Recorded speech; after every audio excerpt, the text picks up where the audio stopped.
Hi friends, എന്റെ day to day വ്ളോഗിലേക്ക് സ്വാഗതം. ഇന്ന് നമ്മൾ പരിചയപ്പെടുത്താൻ പോകുന്നത് വൈറ്റ് സോസ് പാസ്തയുടെ റെസിപ്പീസ് ആണ്. അതെങ്ങനെയാണ് ഉണ്ടാക്കുന്നതെന്ന് നോക്കുക. നമ്മൾ ഒരു പാക്കറ്റ് പാസ്ത നമ്മൾ ലുലുവിൽ നിന്ന് വാങ്ങിച്ചു. അതൊരു പാത്രത്തിലേക്ക് വെച്ച് അതിലേക്ക് പാസ്ത ഇട്ടുകൊണ്ട് അതൊന്ന് തിളപ്പിക്കണം. തിളപ്പിച്ചതിന് ശേഷം നമ്മൾ നല്ല രീതിയിൽ നല്ല പോലെ തിളപ്പിക്കണം. അതൊരു പുതിയ ഡിഷാണ്. നമ്മളിവിടെ നോർത്ത് ഇന്ത്യയിലും വിദേശ രാജ്യങ്ങളിലൊക്കെയാണ് കാണുന്നത്.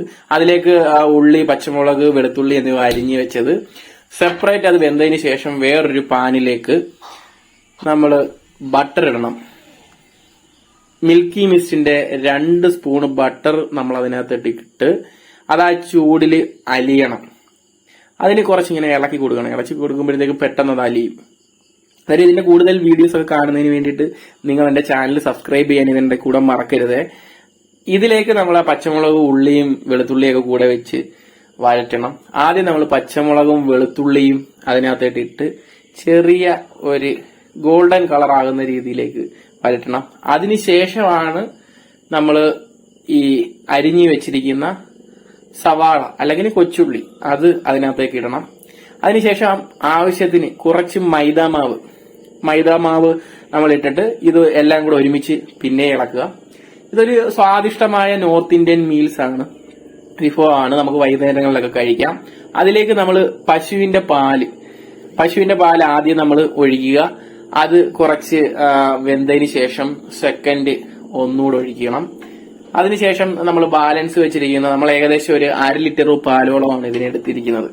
ഒരു പാക്കറ്റിന് 1/2 ലിറ്റർ പാലെന്നാണ് കണക്ക്. അന്നേരം ആ പാല് കുറേശ്ശെ ആയിട്ട് ഒഴിച്ച് നമ്മളിങ്ങനെ മേക്ക് ചെയ്തുകൊണ്ടിരിക്കണം. അപ്പോൾ ഇനിയും ആ കുക്കിംഗ് വീഡിയോസ് ഒക്കെ ഞങ്ങൾ വെറൈറ്റി ചെയ്യാൻ ശ്രമിക്കാം. നിങ്ങളുടെയൊക്കെ സപ്പോർട്ട് ഉണ്ടാകണം. അതിനെല്ലാവരും സഹായിക്കണം. എന്റെ ചാനൽ ഈ വീഡിയോ ഇഷ്ടപ്പെട്ടാൽ ലൈക്ക് ചെയ്യണം. അന്നേരം നമ്മളിപ്പം തയ്യാറാക്കി വെച്ചിരിക്കുന്ന ഈ പാല് ഫുള്ളോട് ഒഴിച്ചതിന് അത് കുറച്ച് ഉപ്പും കൂടി ഇട്ട് ആവശ്യത്തിന് ഉപ്പ്, നിങ്ങളുടെ പാകത്തിനനുസരിച്ചുള്ള ഉപ്പ് ഇതിലേക്ക് ആഡ് ചെയ്യുക. അതിനുശേഷം കുറച്ചും കൂടെ നമ്മൾ ഇളക്കിക്കൊണ്ടേ ഇരിക്കണം. അടിക്ക് പിടിക്കാതിരിക്കാൻ ഇളക്കിക്കൊണ്ടിരിക്കണം. അതിനുശേഷം നമ്മൾ ആദ്യം വേവിച്ച് വെച്ചിട്ടുള്ള പാസ്ത നമ്മൾ ഇതിനകത്തേക്ക് ഇടണം. നമുക്ക് 2 രീതിയിൽ പാസ്ത ഉണ്ടാക്കാം. നമുക്ക് നല്ല എരിവുള്ള രീതി, സ്പൈസി ആയിട്ടുള്ള പാസ്തയുണ്ട്. അതിന് വേറൊരു എന്തോന്നാണ്.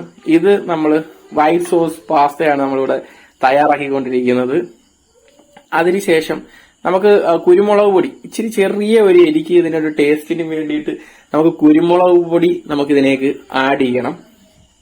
അത് നമുക്ക് നല്ലൊരു ടേസ്റ്റ് കിട്ടും. ഇത് ഉണ്ടാക്കുമ്പോൾ തന്നെ നല്ല മണമാണ്. ബട്ടറിനകത്തേക്ക് ഇതങ്ങോട്ട് ഇട്ട് ഈ ഉള്ളിയൊക്കെ വേക്ക് വെട്ടുമ്പോഴത്തേക്ക് തന്നെ നല്ല സ്മെല്ലാണ്.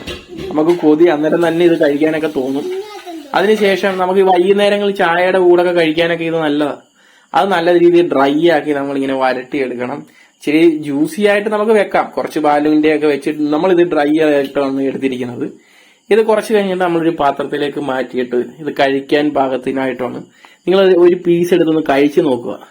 അടിപൊളി ടേസ്റ്റ് ആണ്. ഇപ്പോൾ എന്റെ വീഡിയോയിൽ ഇഷ്ടപ്പെട്ടാൽ ലൈക്ക് ചെയ്യണം, ഷെയർ ചെയ്യണം, സപ്പോർട്ട് ചെയ്യണം. നന്ദി.